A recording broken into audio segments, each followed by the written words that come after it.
Hello and welcome to another video from Flash Jazz Cat. Now this is the second video concerning an Atari 1200XL which I heavily upgraded and modified. I think it's about 13 years ago now. I'll link to the first video in the description. What basically happened is that I received an email a year and a half ago from somebody who remembered seeing my blog about this machine, which I'll also link to if you want to have a look at it, over at Atari Age. And he was interested in buying the thing. And when he got in touch with me, it was sort of timely, because of course I'd kind of fallen out of love with this machine a bit. It is heavily modified. The back of the motherboard is obviously, it's got ribbon cables and patch wires snaking all over it. I mean, it works, but we'll more on that later on. But the motivation for adding a PBI connector on the back of this machine has kind of gone away because of the fact that we now have devices like Side 3. There's plenty of multi-carts out there now which make contention of the cartridge port pretty much a non-issue, particularly with the Side 3 actually, because I'm not aware of any other multi-cart solution which actually provides you with an OS compliant hard disk as well as running cartridge images and disk images and that sort of thing. So for those of you who don't know, Side 3 implements an OS compliant hard disk as well as all the other cartridge emulation features. It basically implements something like this, which is the IDE Plus hard disk adapter, which uses IDE devices, compact flash cards, etc. You can actually put a laptop hard disk in this thing. I did at one point. And that's what this is for. This is the whole purpose of this device, is to implement that hard disk, which operates transparently to the operating system. There were various hard disk adapters back in the day. I mean, this is even quite old now, although a newer version, a smaller version was produced, which does away with all this TTL logic. It's just like one CPLD and a compact flash adapter, but that's what that does. So this Ultimate and Side 3 implement all of that stuff, as well as the front end of for cartridge emulation, that kind of thing. But the problem with this methodology of using a cartridge in tandem with the Ultimate 1MB, which provides the PBI BIOS, which is built into this device. This has the operating system, the PBI BIOS, on the device, and because it connects to the machine with on the parallel bus, it all just works beautifully. Now, of course, a cartridge doesn't have access to all those signals. So the Ultimate 1MB implements the PBI, because the Ultimate 1MB does have complete control over the bus. The Ultimate 1MB implements the PBI BIOS, and the cartridge basically just provides the hardware, in this case an SD adapter. Now the problem with that, of course, previously, regardless of the machine, is that you've blocked the cartridge port. And if you want to use a cartridge as well as a hard disk, well, you're stuck because you can't. And then Side 3 came along, which does emulate cartridge images. And so you really don't need the cartridge port anymore. So you can have the Side 3 in the cartridge port pretty much permanently and not have to worry about it. Now, of course, with the 1200XL never had a parallel bus connector anyway. So before we could do all this stuff, before Side 3 and all the other multi-carts came along, it was a very, very useful proposition to be able to connect this to the 1200XL, because this was my daily driver machine at the time, and then to be able to use actual physical cartridges in the cartridge port. So that was the whole motivation for adding this PBI connector on the back of the 1200XL. And of course, fast forward 13 years and it's not really something I need anymore. I've got a couple of other 1200XLs which I keep meaning to upgrade one.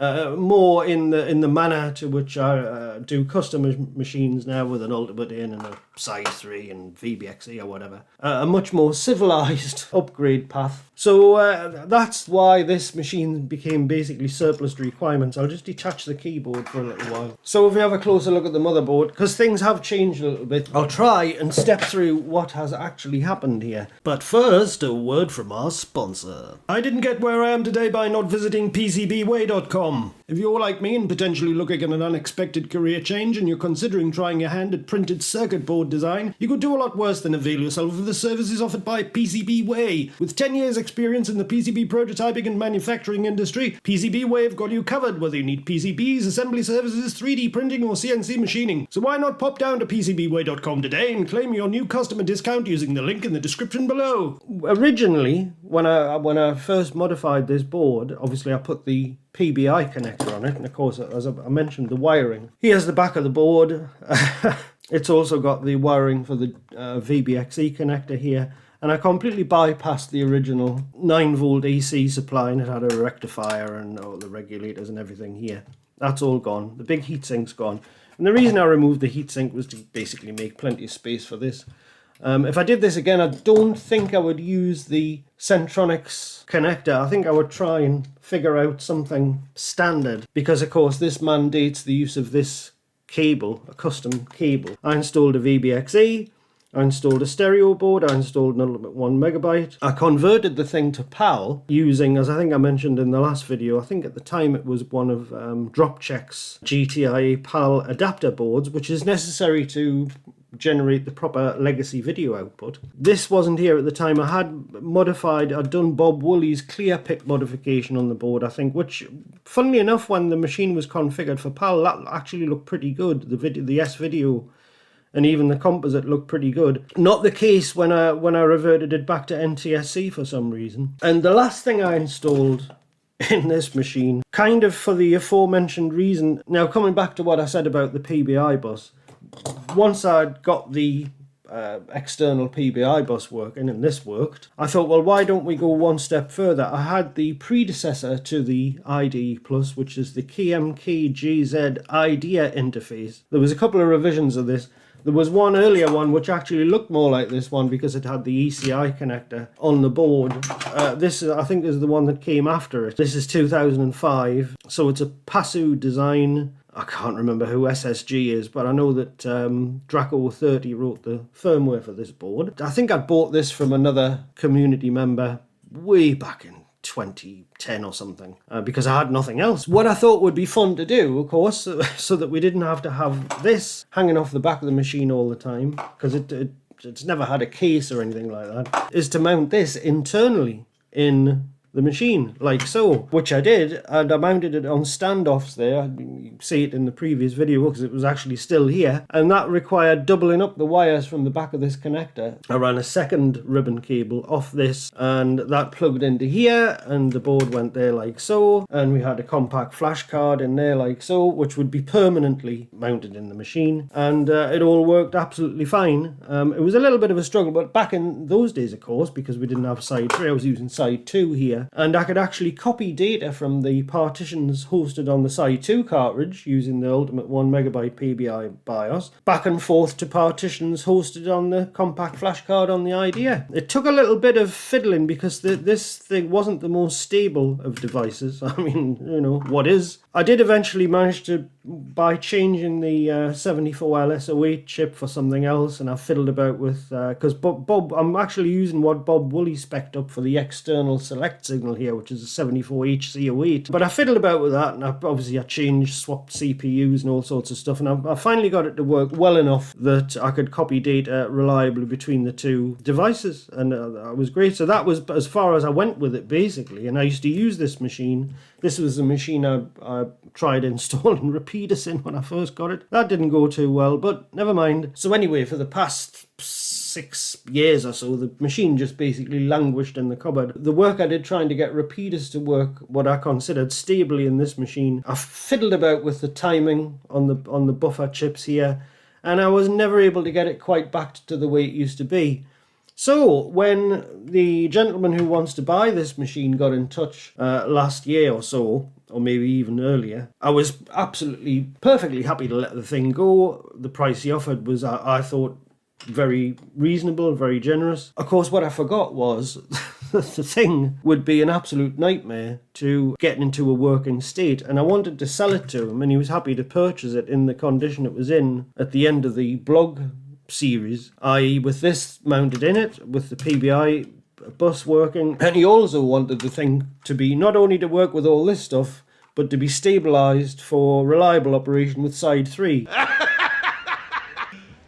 You serious? Which is a side 3.0, which is exactly what the buyer's got. Fortunately, I've got versions of most of the side 3 cartridges, so I can test it and ensure that's the case. Now, putting the internals to one side just for a minute, we need to talk about the case. If you saw the first part, the first video on this machine, it didn't really show up quite as well on camera, but the case was a mess. It was horrible. It was really severely yellowed, and it had previously been treated with peroxide, and I'd even tried to treat it with anti-UV spray and stuff like that, and then the thing just re-yellowed again, and then I had not only the issue that I had to retro-bright the case, but I had to strip the UV coating off the case as well. So, and now I've done this before. I've actually done this before to a 1200 XL.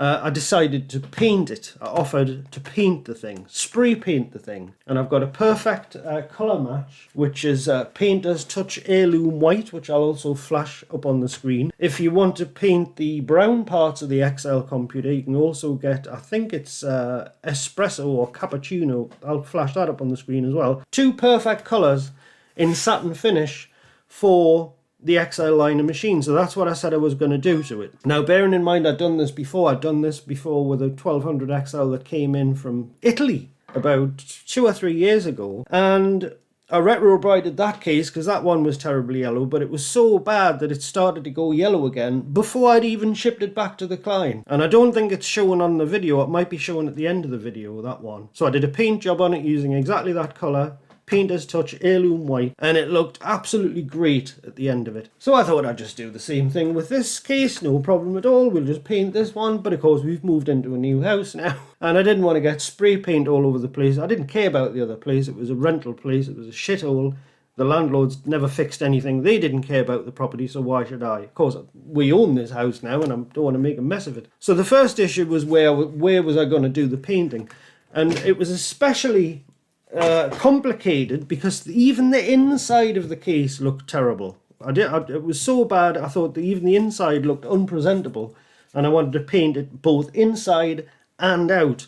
Now I tried to rig up some sort of home jerry-rigged spray booth in the utility room because I didn't want to get spray paint all over the walls and the fridge and everything like that and the washing machine, so I draped polythene sheets from the ceiling, taped to the ceiling. Well, of course, that created a static nightmare of static electricity. So I sprayed water to try and minimise that, and I tried to paint the case. Anyway, so I did the insides first, top and bottom, and the side piece here. That went reasonably well. And then I did the bottom. Outside of the bottom was fine. That went pretty good. But the top, this part here is so you can catch the sheen there. I finally managed to get it right. That part, being such a huge expanse of plastic, it's where your eyes immediately go. The first time I did it, I had problems with dust, so I had to strip it off with strip the paint off with white spirit in a tub. It stank. It was horrendous. I was just sweating like a maniac. It was awful. So I tried again. Anyway, I stripped the whole top of the case, painted the inside again, painted the outside again. I couldn't quite get the sheen on the top here was inconsistent. It drove me absolutely mad. The paint had sort of gone on dry, and it was sort of shiny here, well, satin finish here, and it was dull here. And I thought, well, maybe I can rectify that with some satin lacquer. Well, the tin of satin lacquer that I had was brand new. It seized up the moment I tried to use it, so I thought, we'll not use the lacquer, we'll put another coat of paint over the top. I'd let this go off for about a week. It was only later on that I learned that the Painter's Touch paint actually requires about 2 or 3 weeks. If you haven't done another coat within about 60 minutes of the previous coat, you need to leave it to go off for about 3 weeks before you start putting any more paint on. So anyway, I tried to rectify the finish issue with more paint. That got me orange peel on the paint. It was a disaster. So for the second time, the whole top case went into a tub of white spirit. All the paint was taken off. I even had to strip the inside of the case, of course, because the white spirit had got everywhere. So I had to meticulously clean off all the flakes of paint that were left on the inside structure here. All the little vents had to get stripped as well. And eventually I was driven to take the nuclear option and actually buy a spray booth. And here's a clip of me in the garden, probably about 2 months ago, showing you around the spray booth after I put it up in the garden. So after some partially successful experiences trying to paint in the house using dust sheets taped to the ceiling in the utility room to try and contain the mess, I ended up buying this thing on eBay for 30 quid. It's a Vivo spray tent, which I erected in the garden today. Maybe It would have been better to do this when I hadn't recently cut the grass, but nevertheless it's got a cover on the front, and I've just put a cardboard box inside. As you can see, it's got the outline of the case on top, and yeah, it's come out pretty well. I'm pretty glad I've got this now, because I actually think painting the cases is it's a much more longer lasting solution than Retro Bright, which is very, very patchy. It's high risk. Not that doing a paint job isn't high risk as well, but yeah, so I think for 30 quid it's not bad, and it's definitely got the job done. So there you go. So there's the spray booth. So after that, after I'd set it up, I chose the moment, and I went in again, and I did the inside of the case and then the outside of the top case, and somehow I just managed to get it right. It came out really, really well this time, but it was absolute hell on earth to get this paint job done. The stakes seemed to be so high because obviously I was going to sell the thing, and the pressure was on, and every possible thing that went wrong. There's still a plastic tub in the garden full of, which was about an inch deep in white spirit. I mean, I happened to rinse the plastic out in the bath and everything. The mess and the smell, it was just absolutely awful. So, but I've got the tent now if I ever need to do this again. Now, the paint job, I wouldn't say it's perfect. This is going to be very, very difficult to pick up on camera, or maybe not actually. I don't know if it's different paint batch or something, or it's just the thickness of the coats of paint on the plastic, but there's a slight disparity between the top and the bottom. And when I noticed this, I thought, oh well, we're going to have to put that right, and we're going to have to apply extra coats. Well, when I get into the other nightmares that went on with this, you perhaps understand I am not keen to risk the result that we've actually got here by applying yet more paint and risking orange peel or whatever on this paint job. Not keen at all. I think it looks nice. The bottom hasn't got much of a sheen on it. I think I've gone a little bit sparingly on the bottom with the paint, but I mean, come on, what do you want? The batches of plastic used on these things, very often they're mismatched anyway, and the bottom would discolor at a different rate to the top. This isn't going to discolor again, so even though it's not perfect, it's going to stay like this. It's pretty durable paint. It's the cartridge tunnels, I'd already widened it so that things like the side 3 cartridge will fit into it without snagging on the sides. And I think once you've got the dark plastic trim on, which we'll do later on, we'll put the computer back together, I don't think you're going to risk it. So I have to weigh this up. Am I going to attempt to add more paint maybe on the bottom half of the case, because the top's got nice sheen on it. I think that's pretty good. This looks darker. I don't know if it's because the paint's thinner. I don't know if maybe it's because the paint's thicker. I couldn't honestly say. Obviously I took the feet off the case before I did the paint job as well. I've told the buyer about this. Hopefully this is acceptable. I think it looks nice. So there it is. So that's the case anyway, and the nightmare that went on. So when I finished the case, I pretty much thought that the internals were going to be a walk in the park, more or less routine. I knew that there was a few little things to sort out in terms of stability, but oh, nothing could have prepared me for what actually happened next. So with the case out of the way for the moment, coming back to the motherboard, as I said in the first video, I was going to do pretty much a rewire of the top of the motherboard, which is exactly what I did. This was the original Ultimate 1MB that was in the board. This one's pretty old actually, probably from the first or second run back in 2011 or so. That's not in the machine anymore. I'll get into that in a minute. But as far as I can remember anyway, because this has been going on so long, it's hard to remember the chronology of it. I started off by stripping out all the wiring on the top of the board. I wasn't going to touch the PBI wiring on the bottom because it was fine. So I replaced the Ultimate 1MB wiring, I replaced all the VBXE wiring. This connector on the back had come loose because it's glued to the board. I completely replaced the connector, replaced all the wiring, and of course the owner wanted, because he's in America, he wanted the thing converted back to NTSC. So I removed the PAL GTI adapter board. I put an NTSC master crystal on the VBXE. This is the original VBXE that was in the machine. The connectors there are mounted on the underneath of the board just to actually for it to clear the keyboard. The reason I didn't use an XL VBXE that would have thrown the board back over, I think I did initially, but I had to revert to an XE version to clear that PAL GTI adapter board. Of course, that's not there now, so we could have put a XL VBXE in this, but whatever. So all that got rewired. Stereo boards, your common old garden stereo boards, pretty hard to come by now. All I actually had that I was prepared to put back in this machine was the one that I originally put in it, which is a megahertz stereo board that was made by Wolfram, I can't remember his second name, but anyway. And of course it wasn't set up for software switching. It's just got 2 pins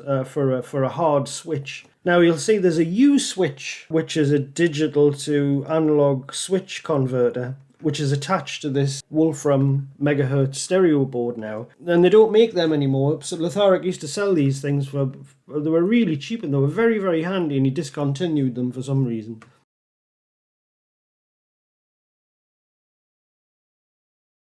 I bought quite a few of them. These were the things you would fit to the old Litharic stereo board when you wanted to wire it up to the MO pin on the Ultimate 1 megabyte so you could switch stereo on and off in software. The last revision of the stereo board that he actually made, which I think I have here, that's the one, Simple Stereo version 2, has that, basically it's got that capability built into it, so you don't need the U switch with this, but I've only got one of these. He didn't have it on sale for very long, and I've got one, and I'm keeping it, and it's going in one of my computers. Probably a 1200 XL. But anyway, this U switch here was originally attached to the off pin of the IDE. So you could actually turn this off in software with a custom BIOS via the U switch. And I didn't have another one. So what I did initially was I wired the switch terminals on the stereo board up to the channel switch, the old channel switch on the back here, which isn't used anymore because that was for the RF modulator, which is gone. So the idea was switchable in software from the Ultimate 1 megabyte setup menu, but you had to use the channel switch to turn the stereo on and off because I didn't have another U switch. So anyway, so last weekend it came to some initial tests because the board was pretty much done as far as rewiring was concerned. And of course I wanted to update the plugin for the Ultimate 1 megabyte because the original plugin that I wrote to control this thing, it was so old that the plugin format had completely changed for the Ultimate 1 megabyte in the intervening time. So I was busy working on making a new plugin for this because the Ultimate 1 megabyte basically stored the configuration data for this thing. Quite convoluted, but it did work perfectly well. I mean, it's an absolute bespoke solution for the buyer. So anyway, I was working on that plugin, debugging it. So while I was testing the IDE interface, all of a sudden, since I'd done some minor modifications and rewiring on this machine, this stopped working reliably. It was absolutely terrible. Internally mounted, of course. And I just could not get it to work stably at all. I was getting all sorts of read-write errors on the hard disk. It didn't matter what compact flash card I used. It just flat out refused to work with one of these ones. I think it worked best with this one. It was a dead loss with an SD card to compact flash adapter. It just didn't work the way I remembered it working before, when it worked reasonably well. But of course, it's possible that when whatever combination of stacked buffer chips I used way back in 2011 when I first built this thing, I must have just hit lucky with them. And of course, they've been completely replaced now in the wake of all the repeaters tests and all that sort of stuff. And I just could not get this internal hard disk to work reliably again. So I was talking to Candle O'Sin about it anyway last weekend, and Candle O'Sin said that this thing was famously unstable. It was very, very tricky to get it working and synchronized with the phase 2 clock properly, which kind of made sense. Now what Candle said, and I don't blame Candle for this at all, this was very much caveat emptor, it was my decision. Candle said that she had written years ago some new gal files for to improve the timing on this thing. And she actually dug them out for me, which was kind, and sent me the files and basically said, well, it's on your head if you want to try them and see if it improves the situation. So I did. I reprogrammed both gal chips. I didn't back them up. And the crucial thing that I didn't do, because bear in mind, if I haven't already mentioned it, this IDE interface runs a custom APT BIOS that I wrote, because there was no APT BIOS for this board. APT, for example, is what's on the IDE Plus. Conrad helped me design the APT. He seems to be keen to credit me with most of the design decisions for APT now, for better or worse. So fair enough. So let's say we designed that together. And he'd never written an APT BIOS for this. That's the partitioning scheme. He'd never written one for this. At the time, I asked him a few questions and he offered to send me the source code for it. But if I used his source code as a basis for the APT one, I couldn't publish it. And I said, no thanks. And I just did it myself. And it worked fine. But the thing is, it uses the bank switching facility on this board. There was a particular firmware gal logic for this board that allowed 2 1.5 kilobyte banks of ROM as opposed to 1. Now, I think Conrad's stock BIOS didn't, generally speaking, use that. I obviously produced one that did. But what I forgot to check, I think what the problem was, that I forgot to check with Candle that the new gal files that she had produced to improve the timings, and it may well be the case that it did improve the timings, I think they were actually based on the non-bank switching version. So basically what happened is when I updated the gal chips on here and put them back in, the thing wouldn't boot anymore. It just locked the computer up on a green screen. And I'm assuming that's actually because the BIOS wouldn't work anymore because it was trying to bank switch into the second 1.5K ROM bank and it didn't work. I've actually put the stock firmware back on this since then, and it kind of seems to work-ish. But anyway, that's beside the point now. What I decided to do, because it was just too complicated, and of course now, as I've said before, now we've got side 3 and there's no contention on the cartridge port, I just decided to take this out. I had enough of trying to make this thing work stably. I don't think it was ever going to work stably in this machine anymore. So I checked with the buyer. I told him the kind of nightmare I was having trying to get the thing to work. And he agreed that it wasn't really necessary. It's kind of overkill having this thing internally mounted in the machine. There's just absolutely no point. Even with the new BIOS, it's comparatively primitive what you can do. And it was such a convoluted system of interconnectivity between the Ultimate and this to just get it where it would remember the boot drive and stuff like that. It was just too much. So I decided to take this out.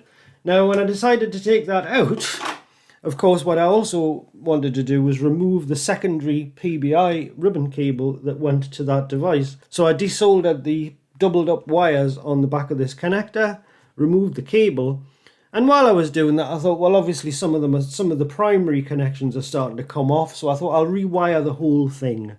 So I think this was last Sunday, so I spent most of the afternoon meticulously trimming down. I desoldered all the primary connections, going over to the CPU, etc. Took them all off, restripped them, and this time I've put lovely shrink-fit sleeving on all the little terminals there, and it all looks very nice and it's very durable. But that took quite a long time actually, because it's so long since I did that. I had to obviously consult Bob Woolley's wiring diagram for this thing to reacquaint myself with where everything went. And it was quite a slog, but anyway, it's done. And then, of course, after I'd done that, I wanted to test that the PBI bus still worked. So I decided to use this, because it did definitely work before. I've got pictures of it working in 2013 or 2014 or whenever it is I first tried it.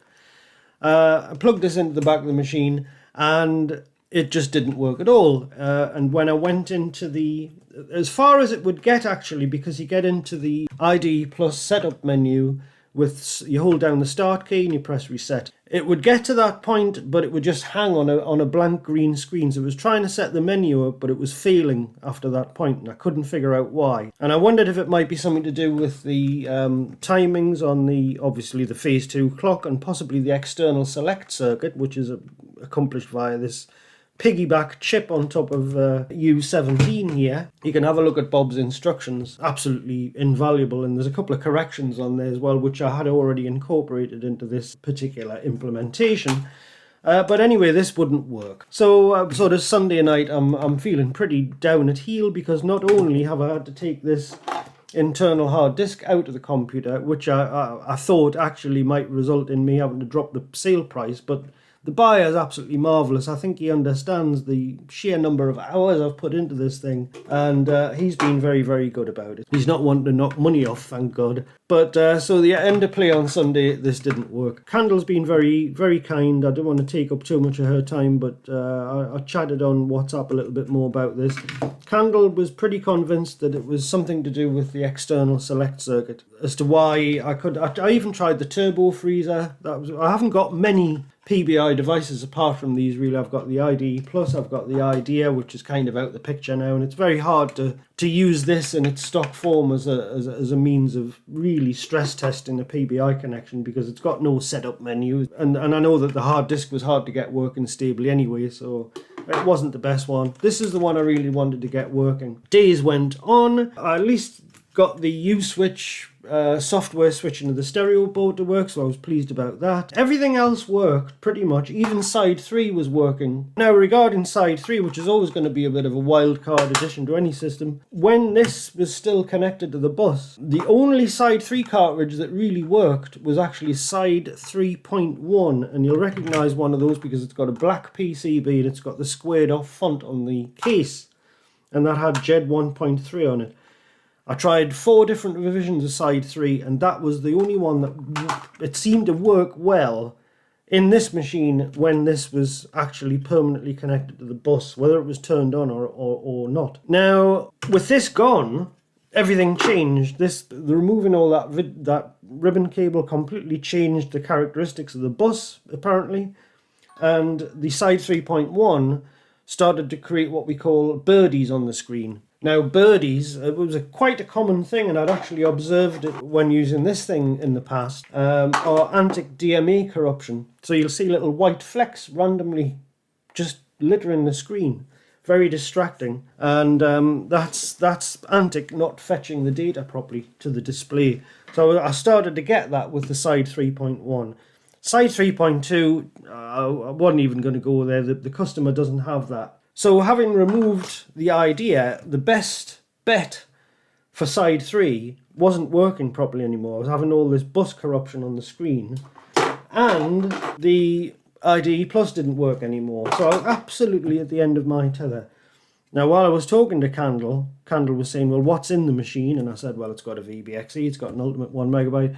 For some reason, when Candle was talking about the MMU, the Ultimate 1 megabyte obviously takes over memory management unit functions, because it plugs into the MMU where the MMU chip used to be. Candle was musing about the potential problems with that, with externally connected PBI devices. Now, what Candle was talking about was way outside my wheelhouse, way above my technical expertise level, if you like. So after we'd finished that chat, I thought, you know what I'm going to do? I'm going to try a different Ultimate 1 megabyte board in this computer. I don't quite know why, but I thought that's what I'll do. Now, the first Ultimate 1 megabyte I picked out of the drawer happened to be one of the newer Ultimate 1 megabyte boards that I talked about in a recent video, whereby it's had some bodges on the board. It's had a diode fitted to the front after the fact. It's got different RAM. It's got the Alliance SRAM.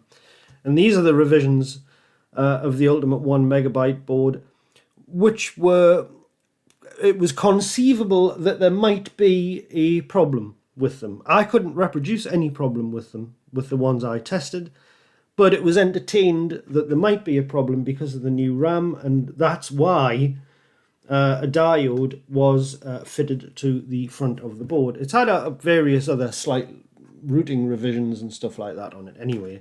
But this is the one I picked out of the drawer, stuck it in the machine. I didn't take the original out. I just put a piece of paper over the top of this, plugged the cables into it. And this one miraculously made the IDE Plus work. I could get the menu up and everything. So that leads us to conclude that the whole thing, apparently, as far as I can tell, was a phase 2 clock synchronization issue. Yeah, after all this time, as usual, it was the phase 2 clock. Anyway, so this started to work. I'm not going to go too far into the testing of the thing.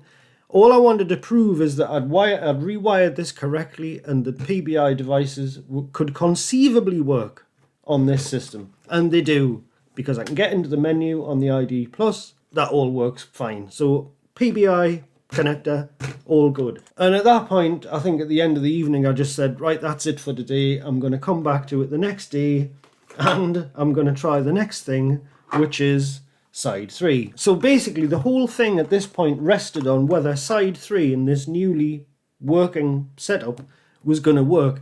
Now by this time I was using side 3.0 because that's what the buyer has got. So that's what I was using to test. And I plugged it in with the new Ultimate 1MB board, bearing in mind everything else was working. IDE Plus was working, everything looked great. Plugged the side 3 into the machine, tried it, and it was a complete disaster. Even the Ultimate 1MB setup menu was jumping around all over the place. We had birdies on the screen just because I changed the Ultimate 1MB. So it's like this is why this stuff becomes such an utter nightmare. It used to be hard enough to get something like this, or more particularly something like this, to work in the host system, because you'd have to fart about massaging the phase 2 clock to try and get everything stabilised. That's obviously why Candle rewrote the GAL logic for this board in an attempt to improve that situation. Even with this thing, again, stability issues, then possibly the need to modify the host machine. As we know, with side 3, probably half the time it's necessary to put a 74 FO8 chip in place of the 74 LSO8 chip to get it to work reliably. But Ultimate 1MB, at least that used to be a relative constant. It was a baseline constant. Ultimate 1MB was pretty much the same as another one, subject to cable lengths and bus capacitance and all that stuff. The choice of flash ROM, different brands, that could have introduce some variation in the situation. But generally speaking, Ultimate 1MB was an absolute constant.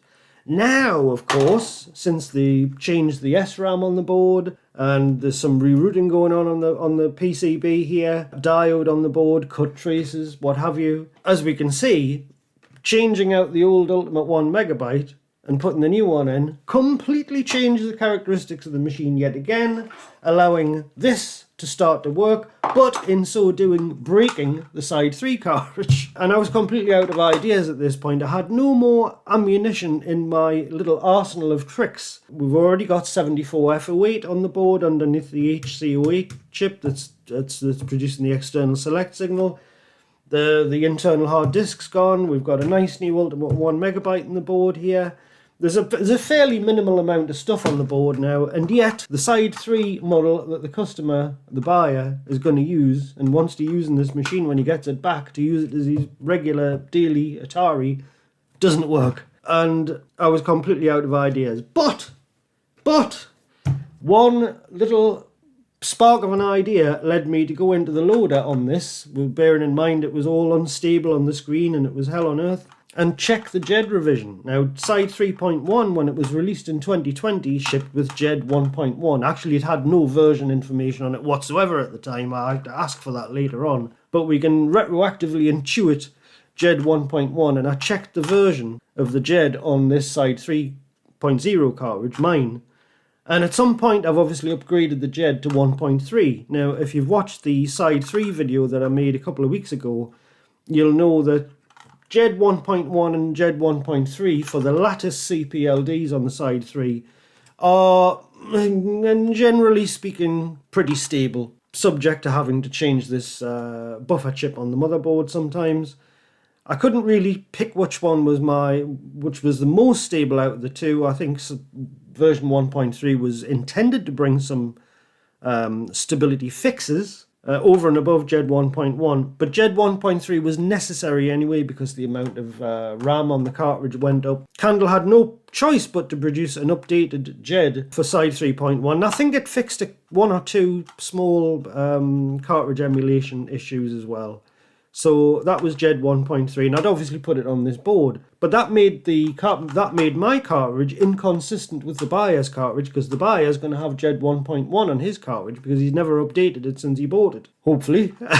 So anyway, I went into the software flasher, the JED flasher for the lattice chips in the loader there, and I ran the 1.1 JED flashing tool, and it completed without issue. Every time somebody else tries those things, it seems to brick the machine. Never does it on my machines. Don't know why. Never had an issue with either of them. I can upgrade to 1.3 and back down to 1.3, no problem at all. But the number of times that tool bricks side 3s is I've lost count. But guess what? JED 1.1, everything works great. Side 3, no birdies, no Ultimate 1 megabyte menu corruption. Absolutely no problem whatsoever. What I'm not going to attempt to do is try and run these two things in tandem, because I guarantee I'll find some sort of glitch and I won't be satisfied with it, and then the whole nightmare will continue again. There's nothing else I can do to this motherboard to further account for timing idiosyncrasies on two peripherals like this trying to work together. I've got nothing else up my sleeve at all for this machine. And I only hope that it continues to work stable. I've tested, there's no directory corruption, cartridge images load fine, the hard disk works with the SanDisk SD card I've got in here. Everything works great. Ultimate 1 megabyte works great. VBXE works great.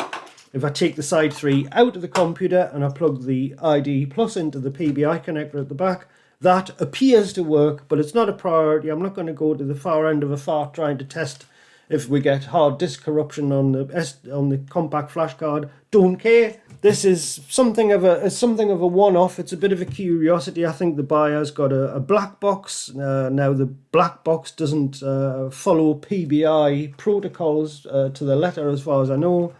So I wouldn't be in the least bit surprised if he plugs the black box into the back of this machine and all sorts of problems ensue. I don't know. I can't do anything about it. I haven't got a black box, and if I did, and I encountered problems when I plugged it into the back of this machine, I'd probably take this motherboard down to Marsden Cliffs there in South Shields and just frisbee it over the top of the cliffs into the sea, because I have absolutely had it with this system. And if it works reliably with side 3, with JED 1.1, and assuming that the customer's cartridge and he's got the same SD card and everything else is the same, everything should work and he should get what he wants, which is a machine that he can use on a daily basis. So there we are. So that's how we got to where we are right now. So what we should do now, I think, is put the motherboard in the case and we'll demonstrate the computer, and that'll be an ideal opportunity for some new fault to crop up, no doubt. But let's, for the first time since the case was painted, let's put the motherboard in the case. Right, so I want to be careful not to scratch it, of course, but only other thing I had to fix again, of course, was the keyboard, because the 1200 XL keyboard has like a built-in self-destruct mechanism in the form of the contact pads on the Mylar where they join to the PCB. The old glue perishes, and it actually separates the pads from the gold contacts on the board. I had previously fixed that, but I was having all sorts of intermittent problems with this keyboard, so I had to take it apart again and repaint the conductive paint on the Mylar, on the old carbon traces. Fingers crossed that seems to have got the keyboard back into a fully working state, but we shall see, of course. If it's going to fail, it's going to fail on video. So that's that anyway. So so there's the motherboard in the case, in the bottom of the case. We've obviously got this side piece here, which needs to be, which isn't sitting properly actually. There we go, so that's seated properly now. I'll push this in the back. Oh, what's stopping this from going in? There we go, that looks about right. So the screw holes are more or less lined up. So there's the motherboard in, so we'll put that to one side for a minute and we'll work on the top case. So on the top here we've got the brown plastic section, which has to slide on here. You can see it's going to look nice, and that has to have this Perspex piece. Now the Perspex piece here, as you can see, it's nice and shiny. I've actually polished that to get any scuffs out of it. It's a bit tricky to actually fit this together, but we'll get it in. You have to sort of force it down at the front. It's very tricky. It has to be kept, it might be better to do it lying on its front actually, possibly. Make sure everything stays flat.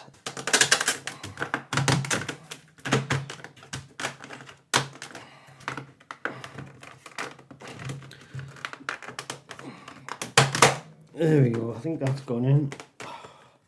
Check it's flat on the top. Yeah, it looks about right. Yep, that seems to have gone on okay. We will fit the keyboard now. Should look nice. Oh yes, I mean look at that, it looks absolutely brand spanking new. Now I think I'm short of screws for this thing as well. So we've got the rubber feet, that's the old PAL GTIA board. I don't know where the rest of the screws are. I've tried to find aftermarket screws. If anybody can point me to a supply of perfect matching 1200 XL screws, because I've found screws for the XE line, I've found screws for the other XL models, but these are different. I cannot find a good match for these screws. I did ask the person who sent me a set of screws years ago if he still had a supply of them, and he said he'd have a look, but he hasn't, so I don't know what's going on there.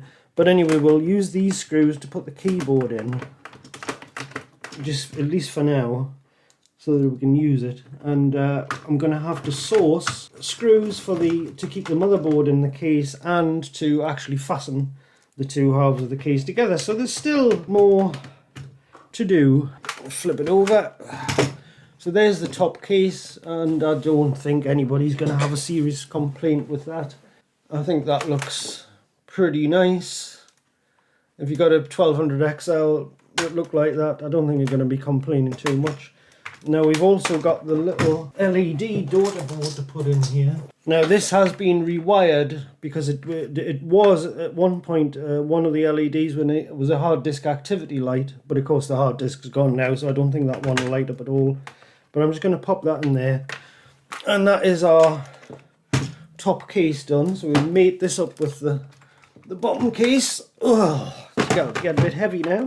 I think the only thing that's going to cause this to glitch out now is the fact that this VBXE board has a tendency to flap about. So I might need to sort of stabilise that somehow. So I wouldn't be surprised if we get some odd behaviour when the thing is put back together, but we'll see. Right, and then put the top on there. I hope, please, God, just don't snag on anything for God's sake. Why is this not closing? Why are you not closing? Oh, it is, it's shut. God, that should nip up quite nicely when it's got the screws in it. There's something, like a doubled up ribbon cable or something. It's probably that bloody stereo board. I wouldn't be the least bit surprised if that's causing a problem with clearance or something. Oh, I think that's going to sit reasonably well. Right, so there we go. So that's the 1200 XL actually reassembled, and I think that is acceptable. I hope the buyer thinks it's acceptable. It looks okay to me. Right, so let's power on and see if we get a picture. Oh, and yes, it boots. Still boots. So the power light works anyway. And we've booted into SpartaDOS X there, and we should be able to go into the setup menu. So it's got the latest firmware. We need to set the clock again. That's a carryover from the stability issues I was having before. So let's set the clock. Friday the 2nd of August. Stereo Pokey enabled. There we go, that's working lovely. We'll turn this on. We've got the VBXE side 3 stereo and Covox plugins. We can take the Covox out because there's no Covox in this machine. Oh, that's something else I need to do. I need to flash the NTSC color palette core to the VBXE before it goes as well. So if we switch over to the VBXE signal, you'll see that it's got PAL color palette.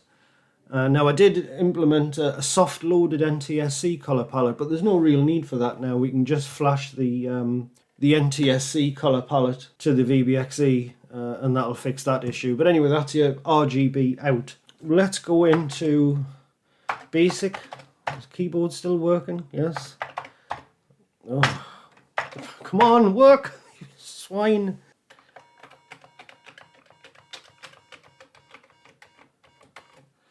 What the buyer could actually do in the future if he wanted to, and he could do this himself without too much difficulty, is buy a replacement Mylar for the keyboard if you wanted to.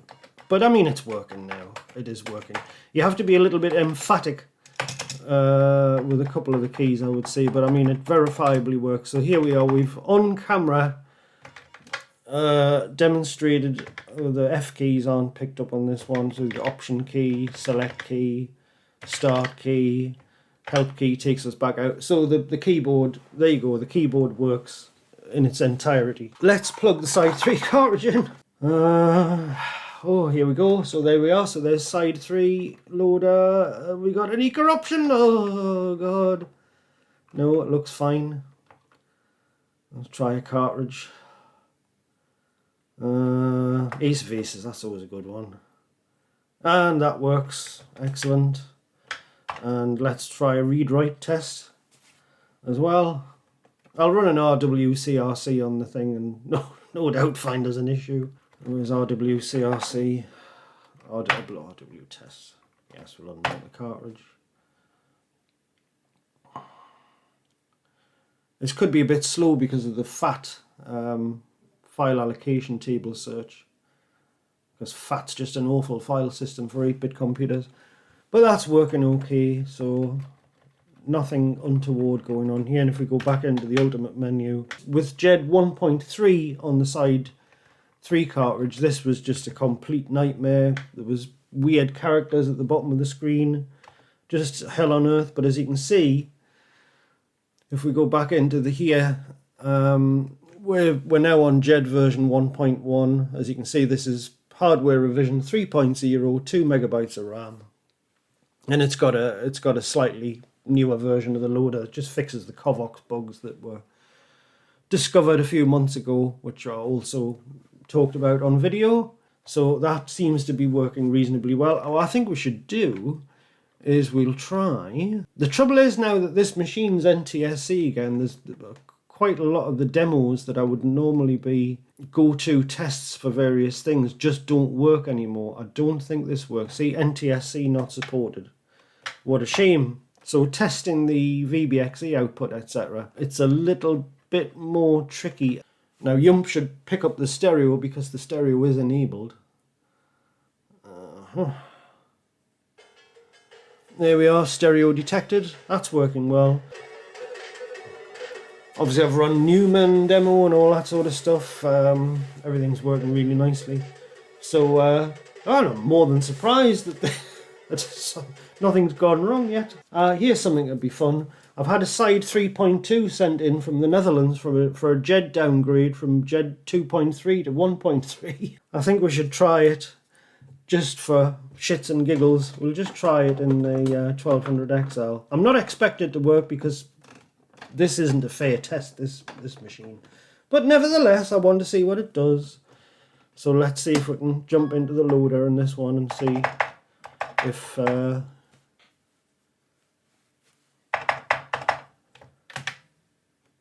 Oh, we've got birdies on the screen. That's the stuff I was talking about before. If you can see those little flecks, I don't know if they're coming up on the camera. Yeah, much more apparent from close up. So that is what we get when we have some bus instability on this machine. So a side 3.2 with JED 2.3 is creating those antic birdies again. I don't know, it must be something peculiar about the 1200 XL bus that it's prone to this kind of stuff. It's very strange. Can we get into the loader at all? Yes. Right, so the side 3 loader, it started up and it said there was 192 files on the card, but it's displayed absolutely nothing whatsoever. Right there, we've got some files and it's a complete and utter mess. State of this. Oh, God. But for the fuck's sake. And just to prove it, JED 2.3, there we go. Right, so I've downgraded the JED on the side 3.2. Just see if it works any better on this particular machine. As I say, I'm not expecting it to because half of the side 3 cartridges I've got here don't really work well on this particular computer for some reason. Oh, good. We've got severe birdies. Severe birdies. Oh, dear me. Can we get into the loader at all? We've got birdies in the Ultimate menu. Is the loader going to start up? Nah. Oh, it started that time, and it's doing the exact same thing.